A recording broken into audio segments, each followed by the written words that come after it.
सूत्र के पहले संदर्भ। यह छोटी सी कहानी है। भगवान राजगृह में विहरते थे। उसी समय राजगृह में घटी यह घटना है। उस महानगर में दो छोटे लड़के सदा साथ साथ खेलते थे। उनमें बड़ी मैत्री थी। अनेक प्रकार के खेल वे खेलते थे। आश्चर्य की बात यह थी कि एक सदा जीतता था और दूसरा सदा हारता था। और भी आश्चर्य की बात यह थी कि जो सदा जीतता था वह हारने वाले से सभी दृष्टियों से कमजोर था। हारने वाले ने सब उपाय किए पर कभी भी जीत ना सका।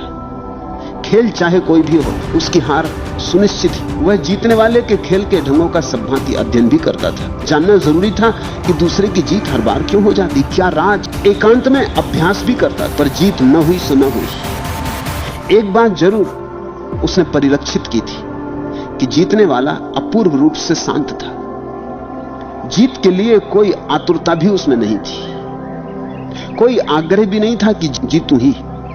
खेलता था अनाग्रह से, फलाकांक्षा नहीं थी।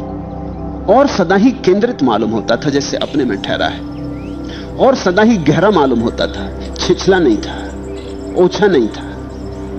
उसके अंतस में जैसे कोई लौ निष्कंप जलती थी। उसके पास एक प्रसादपूर्ण आभा मंडल भी था।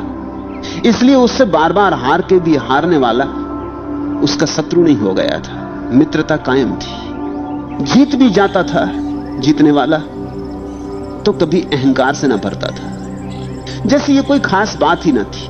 खेल अपने में पूरा था, जीते कि हारे इससे उसे प्रयोजन नहीं था, मगर जीतता सदा था। हारने वाले ने यह भी देखा था कि प्रत्येक खेल शुरू करने के पूर्व वह आंखें बंद करके एक क्षण को बिल्कुल निस्तब्ध हो जाता था, जैसे सारा संसार रुक गया हो। उसके ओंठ जरूर कुछ बुदबुदाते थे, जैसे वह कोई प्रार्थना करता हो या कि मंत्रोच्चार करता हो या कि कोई स्मरण करता हो। अंततः हारने वाले ने अपने मित्र से उसका राज पूछा। क्या करते हो, उसने पूछा। हर खेल शुरू होने के पहले किस लोक में खो जाते हो? जीतने वाले ने कहा, भगवान का स्मरण करता हूं, नमो बुद्धस्य का पाठ करता हूं, इसलिए तो जीतता हूं। मैं नहीं जीतता, भगवान जीतते। उस दिन से हारने वाले ने भी नमो बुद्धस्य का पाठ शुरू कर दिया। यद्यपि यह कोरा अभ्यास ही था, फिर भी उसे इसमें धीरे धीरे रस आने लगा। तोता रटन थी था यह मंत्रोच्चार, पर फिर भी मन पर परिणाम होने लगे। गहरे ना सही तो ना सही, पर सतह पर स्पष्ट फल दिखाई पड़ने लगे। वो थोड़ा शांत होने लगा, थोड़ी उच्छृंखलता कम होने लगी, थोड़ा छिछलापन कम होने लगा, हार की पीड़ा कम होने लगी, जीत की आकांक्षा कम होने लगी।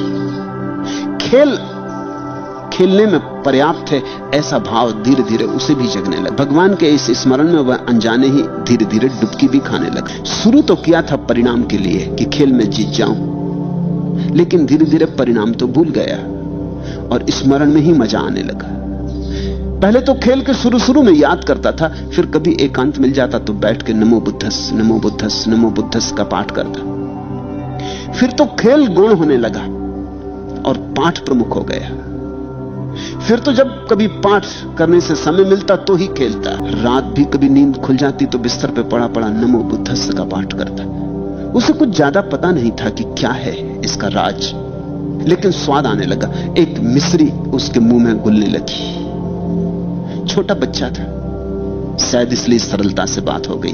जितने बड़े हम हो जाते उतने विकृत हो जाते। सरल था, कूड़ा कचरा जीवन ने अभी इकट्ठा ना किया था, अभी स्लेट कोरी थी। जो बच्चे बचपन में ध्यान की तरफ लग जाएं धन्य भागी, क्योंकि जितनी देर हो जाती उतना ही कठिन हो जाता है। जितनी देर हो जाती है उतनी ही अड़चनें बढ़ जाती। फिर बहुत सी बाधाएं हटाओ तो ध्यान लगता है, और बचपन में तो ऐसे लग सकता है